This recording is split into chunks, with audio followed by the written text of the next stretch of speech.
Trade पर centre for strategic and international studies में senior adviser और भारत और उभरती एशिया इकोनॉमिक्स के चेयर रिसर्च रोसो कहते हैं भारत एक काफी बड़ा टारगेट है क्योंकि आपने देखा है. Of course, a lot of that defines too what happened since this is not the first time that President Trump's been in office. So some of those trade restrictions we saw early on are still burning in the president's mind, I think. But we of course had a higher degree of comfort about India's acquisition of Russian oil for a while there and stuff. So, sometimes for India, it's not sure exactly what direction to move and to go into. You have seen India's position on trade evolve quite a bit in recent years. Reduction in duties in the budgets, fewer imposition of mandatory local manufacturing rules, and even India signing significant trade agreements with Australia, with UAE.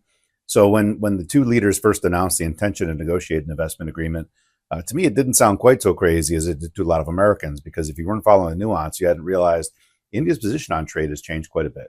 This idea about opening up to trade as a way to land global trade flows to come through the country and supply chains, I think the Modi government does kind of understand that. So hopefully that provides the basis for getting a deal done. The numbers still are pretty good, though. Despite the trade wobbles that we see between leaders, the trade numbers, you still see year-on-year growth, both in imports and exports. So, so far too, policy hasn't had quite as big of an impact on real trade flows as we might expect.